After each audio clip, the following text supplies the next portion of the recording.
Part 3 की शुरुआत होती है और हमें एक प्लेस को दिखाया जाता है जहाँ पर नो एंट्री लिखी हुई होती है और कोई पर्सन कह रहा होता है कि मेरे पास एक ब्रिलियंट आइडिया है। वो पर्सन जोसेफ होता है। वो सिगरेट पीते हुए अपने दोस्तों से कह रहा होता है यूनहो के बारे में कि तुम बोल देना कि तुम लोगों ने ज़्यादा ज़ोर से उसे ढकेल दिया जिसकी वजह से वो नीचे गिर गया था। तुम्हें मेरी बात समझ में आ गई है ना? ये सुनकर जोसेफ के फ्रेंड बोलने लगते हैं कि हमने तो कुछ किया ही नहीं था। जोसेफ एक पेपर को टेबल पे रखते हुए कहने लगता है कि तुम लोग ऐसा नहीं कहो, वैसे मैंने अपने डैड से बात कर ली है। कोरिया में एक लॉ है जिसका नाम जुवेनाइल एक्ट है। वो सिगरेट फूंकते हुए कहने लगता है कि ये एक्ट मुझ पर काम नहीं करेगा क्योंकि मैं पहले 1 साल वहाँ जाकर रह चुका हूँ। मैं तो बस तुम लोगों से एक फेवर मांग रहा हूँ। वो अपने एक फ्रेंड से कहने लगता है कि तुम खुद को पुलिस के हवाले कर दो और कहना उनसे कि तुमने उस लूजर को ज़्यादा ज़ोर से पुश कर दिया होता है। ये लूजर ह्यूनहो को बोल रहा होता है, तुम बात को समझ गए हो ना? जोसेफ का फ्रेंड उससे कहता है कि मैंने इस लॉ के बारे में सुना है, लेकिन मैंने ये भी सुना है कि इस वजह से मुझे जेल भी हो सकती है।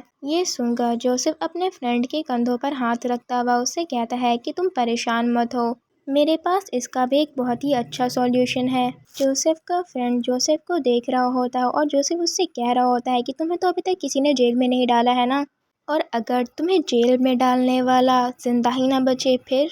वो मुस्कुराते हुए ये बात अपने दोस्त से कह रहा होता है, फिर तो कोई मसला नहीं होगा, है ना? जोसेफ अपने दोस्तों से कहता है तुम लोग बस एक ऑफेंडर हो गए। ये सुनकर उसके दोस्त कहते हैं लेकिन जोसेफ, ये सुनकर जोसेफ उनसे कहता है कि मैं तुमसे ये सब फ्री में करने को थोड़े ही कह रहा हूँ। वो अपने सारे दोस्तों को इसके बारे में बोल रहा होता है कि अगर तुमने मेरी मदद की मैं तुम में से हर पर्सन को 10 मिलियन वॉन दूंगा। जमीन में हर तरफ पैसे गिरे हुए होते हैं और जोसेफ अपने दोस्तों से पूछ रहा होता है कि तुम में से किसे पता है कि यूनहो कहाँ रहता है। अगले सीन में हमें यूनहो की मॉम को दिखाते हैं जिनकी आंखों से आंसू गिर रहा होता है। वो घर के कोने में बैठी हुई होती हैं और वहाँ पर चीजें गिरी हुई होती हैं। उसके बाद हमें एक अपार्टमेंट को दिखाया जाता है। जोसेफ और उसके दोस्तों ने मास्क लगा रखा होता है। जोसेफ अपने दोस्त से फ्लोर के बारे में पूछता है कि ये कौन सा फ्लोर है, तो उसका दोस्त कहता है कि ये 5th फ्लोर है।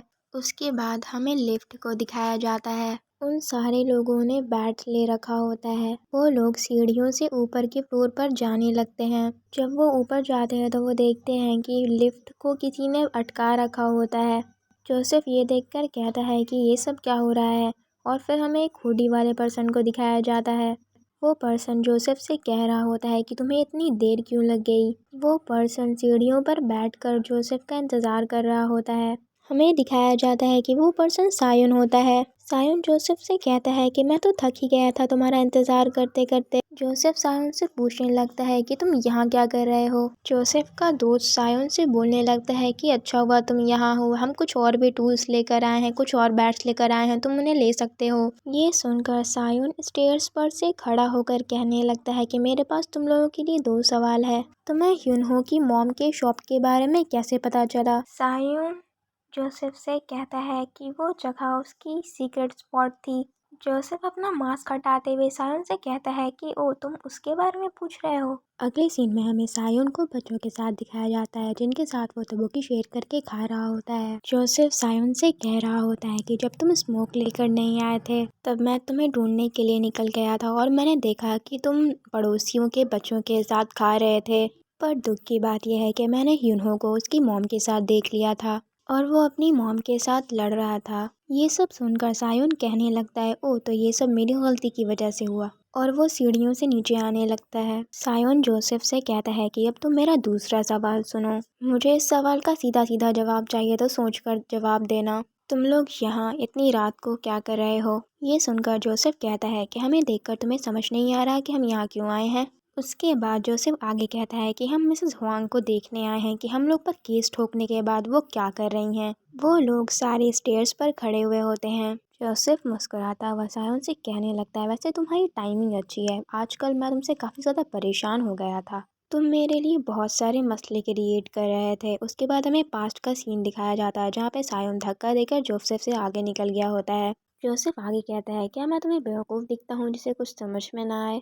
तुम मिडिल मैन बनकर उनको प्रोटेक्ट कर रहे थे पूरे टाइम। उसके बाद हमें फ्लैशबैक का सीन दिखाया जाता है जहाँ पे जोसेफ ने हमारे सायुन के मुंह पर मारा होता है, तब का सीन। जोसेफ गुस्से में हंसते हुए कहता है कि तुम्हें लग रहा था कि मैं कोई बेवकूफ़ हूँ जिसको कुछ समझ में नहीं आता है, तुम मुझे पूरे टाइम बेवकूफ़ समझ रहे थे। सायुन फायर एक्सटिंग्विशर उठाते हुए जोसेफ से कहता है कि शुक्रिया, मुझे बस यही सुनना था। उसके बाद जोसेफ उस रॉड से सायुन को मारने के लिए आगे बढ़ता है। सायुन फायर एक्सटिंग्विशर को खोलता हुआ जोसेफ से कहता है कि मुझे सीधा सीधा जवाब देने के लिए शुक्रिया जोसेफ। सायुन जोसेफ को घूरता हुआ उससे कहता है कि मुझे तुम पर शक था, लेकिन मुझे कंफर्म करना था इससे पहले कि मैं कोई फैसला लूँ। वो फायर एक्सटिंग्विशर को ओपन करते हुए जोसेफ के मुंह पर मार देता है। जोसेफ अपने दोस्तों से कहता है जो कि नीचे स्टेयर्स पर होते हैं कि तुम लोग वहाँ पर क्या कर रहे हो, ऊपर आओ।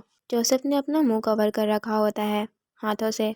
अगले सीन में सायुन फायर एक्सटिंग्विशर को उनमें से एक बंदे पर फेंक कर मार देता है। जोसेफ का वो फ्रेंड जोसेफ के ऊपर गिरता है। जोसेफ अपने उस फ्रेंड को धक्का देकर अपने ऊपर से हटाता और कहता है कि यूजलेस, यहाँ से हटो। हमें सब धुंधला धुंधला सा दिखाया जाता है जहाँ पर सायुन उन बंदों से फाइट कर रहा होता है। सायुन इस बार दूसरे फायर एक्सटिंग्विशर से जोसेफ पर अटैक करता है, लेकिन जोसेफ उसे रॉड से रोक लेता है। सायुन ने फायर एक्सटिंग्विशर को जोसेफ के पैरों पर मार दिया होता है।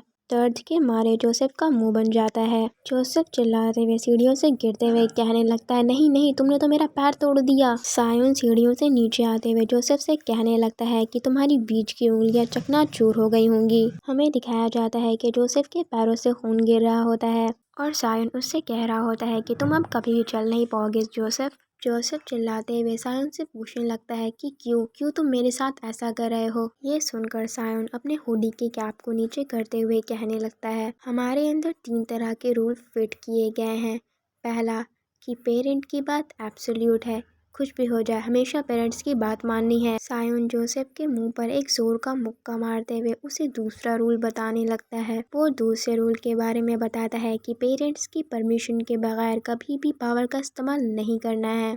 हमें जोसेफ के बाकी के दोस्तों को दिखाया जाता है, उनका भी हाल बेहाल हो रहा होता है और वो कह रहे होते हैं कि ये किस बारे में बात कर रहा है। हमें दिखाया जाता है कि जोसेफ के नाक और मुंह से खून आ रहा होता है, उसकी आंखों में आंसू होता है और उसका मुंह सूज चुका होता है। और सायुन तीसरा रूल बता रहा होता है कि किसी भी डाउट के बगैर सबसे ज़्यादा इम्पोर्टेंट रूल जिसे किसी भी हाल में याद रखना है। जोसेफ उस वक्त सायुन से हाथ जोड़कर माफ़ी मांग रहा होता है। वो कह रहा होता है कि प्लीज़ सायुन, मुझे माफ़ कर दो, रुक जाओ, प्लीज़ रुक जाओ। सायुन तीसरा रूल बताता है जोसेफ को कि जो पेरेंट्स हैं उनकी सेफ्टी अगर किसी भी तरीके से डेंजर में रहे तो दोनों रूल को भूल जाओ और उस मुश्किल का सामना करो किसी भी तरीके से।